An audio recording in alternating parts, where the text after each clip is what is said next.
to. James Earl Jones starts yelling at him for it, that he's not giving it all he has. But we get, Tommy who steps up. Virgil's holding the pad for him, gives it a kick, It's kind of weak. It's weak. And the coach is like, God damn it, Tommy! Quit being a pussy. And Tommy's mad at Coach because he thought Coach was in the wrong for not giving Eric Roberts the leeway he needed to go see his child. Yeah. Tommy's mad about the fact that he's fighting Dahan. There's a lot of emotions going on there. And it just builds up to this kick that breaks Virgil's sternum, we think. And it knocks him out. Knocks him out. And it can't even read off the charts. It's off the charts on the kick and the pressure, so he gets this Mortal Kombat Nama or Kama or whatever it was that builds up, and we get this powerful kick, so we see what Tommy can do. Yeah, and we see that he's scared to do it. Yeah. And now we know why, and now you have one guy who's gone, one guy lying on the floor who you don't know the future of, and another guy who's in his head who is definitely going to, and who does leave after that. After Virgil goes down, Tommy leaves. And so Tommy's in an interesting position right here, and I think it's a pretty intelligent, story arc of Tommy, because he's in a position where internally I think he knows he wants to kill Dahan. Right. And I don't think, but the issue is he doesn't want to kill Dahan, but he knows he has the urge to do it because of what he did to his brother. And he has the capability to do it now, and that's what letting go proved that. And so now he's in this great internal struggle where he doesn't want to deal with it. And how do you, when you're in an internal struggle, Marcus, what do? I go think on it. I get on my bike and I go think about it. You put on your brown leather jacket with a complete black outfit, and you get on your Ninja Kawasaki and you ride, dude. That's it. I ride till it's just me, and till it's just you. Exactly. Yeah. You have to ride. You have to ride up the Palisades, up the Pacific Coast Highway. Yeah. Just keep going, man. And you got to think about your brother dying a bunch. You got to think about that a bunch. You got to think about whether or not you made the right choice. Yeah. And then you got to be mad at everybody. Sure. And then you got to stop at a gas station because you got to fill up. And luckily at the gas station, Marcus, you might see an ice cream cone flip over. Yeah. And you see a big brother. Yep. Who's there for his little brother. And just that face that Tommy has when it shows it, it's just like this moment of zen kind of thing too. And if there's one note I have for this movie, it might be that motorcycle scene is too long. Yeah, yeah. It is. Listen, there's a lot of different cuts, a lot of different angles of him riding the motorcycle, but we get it. We know he's out. Yeah. They could have easily just shown 10 seconds of him riding his motorcycle in his sunglasses, cut to the gas station. That's not what we get. It may be a minute and a half of him just different cuts of him just thinking on the motorcycle. Yeah, and I don't know how many times we see that ice cream cone fall. Oh and my gosh! In this movie, yeah. And it all happens just because this one moment we get the payoff of the little kid dropping it. But I mean, it's a la Rocky IV when he's let Creed die, and he's driving his Ferrari, and that badass Robert Tepper song is playing. No easy way out. There's no easy way out. Man, there's no shortcut. How good is that? God, doesn't that get you going, man? May I ever be in a movie where I'm thinking and driving, and I'm in the hands of a deaf director who gets to show me just close up of my eyes darting out, and flashbacks of what I've been through. Right. So we get that with Tommy. It's a bit slower, but it makes him want to come back. And Coach kind of realizes he's been in the wrong about Eric, and he comes back, and it's a great scene. Yeah.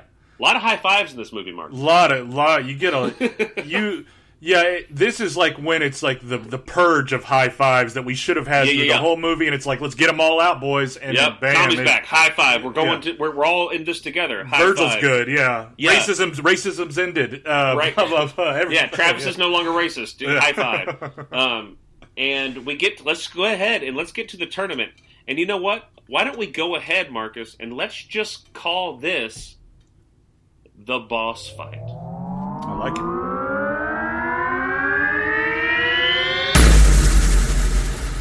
Boss fight.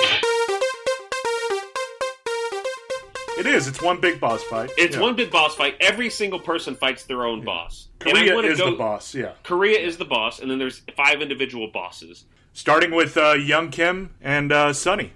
So we had the first fight with them. And we quickly realized Sunny is way out of his league. Whew, man. He can talk the talk. He's an Italian, and that's about the only thing that he's got going for him. His ass whooped. He does, man. I forgot the guy he's fighting. Yeah. Is it Han Cho? Young Kim is who Sunny fights. Yeah. Young Kim beats Sunny's He ass. does. And Sunny has to go back to his sideline. I know. How sad is that? Oh, man. And just, sorry, guys, I tried. And they're like, yeah. You know, and it's probably one of those things as a teammate, you're like, good job, buddy. Not even a point, man? Come on. Yeah, it's like, you're not giving us 1 point? Yeah. And we should also mention that this is all narrated and explained by Ahmad fucking Rashad. Ahmad Rashad, yes. How do we miss that? Yeah. Where's he come? Michael Jordan's trusted advisor. Yeah. Ahmad Rashad. Sports Illustrated for kids. You grew up with them every morning when you were a child. NBA inside stuff. Yeah. Man. I mean, if that doesn't give this tournament, it really does give it a certain amount of legitimacy. It does, yeah. As a kid, you don't question if Ahmad Rashad comes on and tells you they're in a tournament, you know? No. I don't know the time difference in Korea to America, but I know that, people back in Detroit, Alex's people are at the bar watching this, so it's probably, 5 in the morning, 6 in the morning there. Yeah. You get the bar scene with them cheering them on. Yeah. And I wish there would be, I'm glad you brought that up, because I wish there would have been more specifics about that bar. Right. Why don't we get, because it's always the same bar. Yeah. Is it, why don't we see the guy from Alex's car dealership earlier? Yeah. The guy was like, I'd love to see Walter, and he's like, Walter would love to see you. He loves his uncle or whatever. Yeah. Show me that guy. Why are we seeing strangers cheer at a bar that we don't know what country, where the bar is? Well, he is at the bar, though. He is at the bar. He is at the bar. Okay. Yeah, he is at the bar. Yeah. I only remember the mustached guy. Yeah. Or, I don't know. I wish it was like Sonny's friends. Or cut to the bar in Detroit and everyone's just sort of depressed. Because Sonny sucks so much. Right. I want to see also, I wanted to see Travis's friends and his one, or he has no friends and it's just his mom, dad, or something like that. I bet he got some fucking ride or die, douchebags. I bet just too, Travis, brother. Yeah. Beat all those racist slurs, I imagine. That's what I was about to say. I bet you they thought of that, and then they're like, well, if we do that, they're going to have to be just as racist as Travis is. And we can't have more racism in this movie. Exactly. Yeah. And so, so Sonny gets his ass kicked. Virgil does pretty well for himself, but loses. Yeah. Virgil Han Cho fight. We get, it's a little bit better. He gets a couple more points, and but then it just. But we quickly see Korea is superior. Yeah, easily. Yeah, and then we get to a really fun. I really like the Travis fight.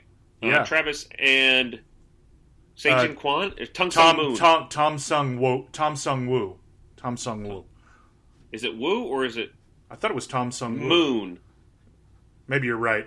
Tung Sung Moon. Yeah. I believe his character's name.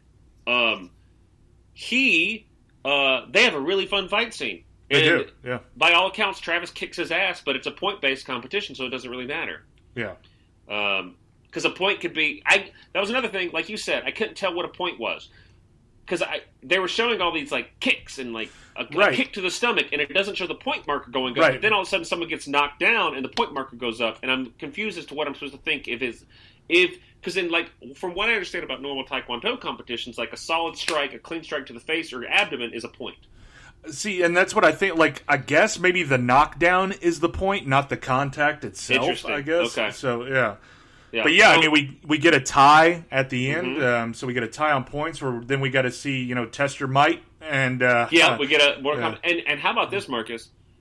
My thought is, had Travis taken the meditation and shit more seriously from Catherine Wade, he probably would have broke more. Oh, easily. Instead of asking for a goddamn number and just being a jackass, Yeah, and the whole time they're meditating, doing yoga, he's rolling his eyes. He's just sitting there. He's like, this is a waste of my time.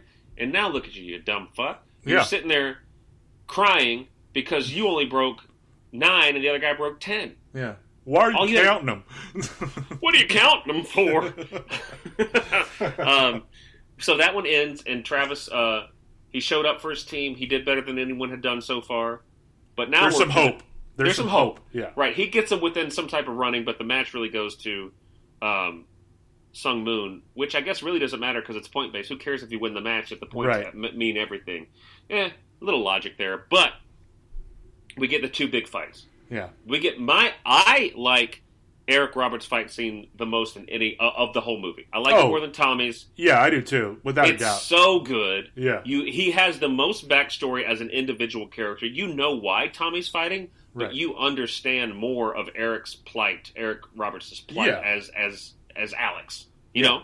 Easily, yeah. And you get him and Seijin Kwan in the fight. Who's like the number 1 fighter in the world other than Daquan, I guess. Yeah, yeah. And it's a fun fight, man. It is, man. Yeah, it's Tommy back and forth. It's like every they give you the long shots when you need them, and then all of a sudden it's like to make time pass. They do these quick like montages of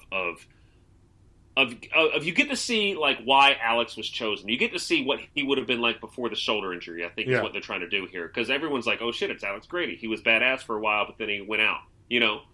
Like who's the baseball player I'm thinking of who's badass for a while, then left, and then now he's back, and he's, like, doing really well. I'm thinking it's because of drugs. Was Josh something? Josh for the Rangers? Oh, Josh Hamilton? Who, yeah. He left for a while because of drugs and came back, was just hitting dingers left and then right. just bigger than ever, yeah. Yeah, probably steroids, but that's okay. Yeah. But Alex Grady, we get to see, like, this would have been prime 78 Alex Grady is what we get to see. Right. Yeah. Without the bad shoulder, but man, when that shoulder happens and that kick down on it that he does too, ooh. I gotta say, that is what makes me love this performance so much, and I was going to get to it, and you introed it perfectly, because as a kid, I would cringe watching it. It looked so real. Like, I've been hurt to where, like, the idea of touching something scares you. Like, oh gosh, and his high pitch, like...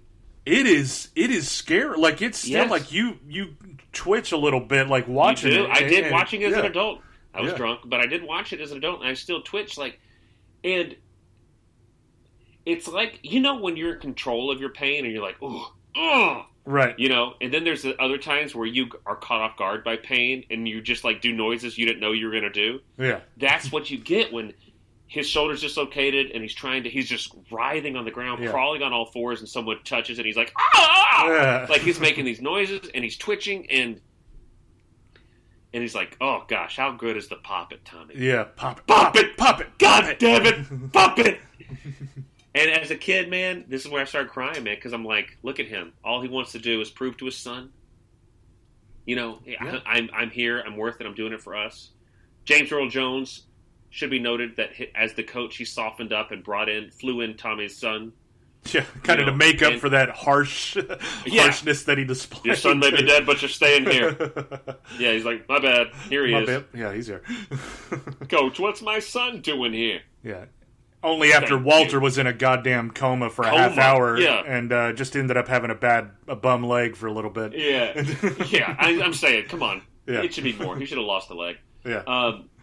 And we get the great scene where he, instead of bowing out because of the injury, he gets Tommy, who I guess is a medical professional, just to pop the shoulder back into place. Just like some leverage on him and just yanks that. Just both feet on the neck and on the sternum and then just pulling. Woo. And I Tommy love... screams. Yeah. Go ahead. And I was just going to say, I think what I love even more about this is that, and I didn't realize it as a kid, I guess, because I wanted him to fight. But then, what is more fun than you're just trying to get it taped up so you can just wait it out? 30 seconds is all you don't have to fight. You just have to be tough and be out there for 30 seconds, and that's it. That's all we want. And you're obviously good at that. Yeah. But he does more than that.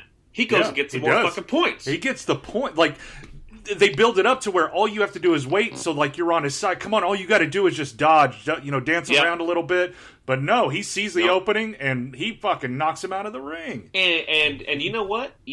That's what gets you on the Pontiac Firebird line. It does. You don't get a welding position at the Pontiac Firebird, some of the more badass cars of the '80s. unless you can kick somebody out of the fucking ring. No, yeah. And he just field goals his ass.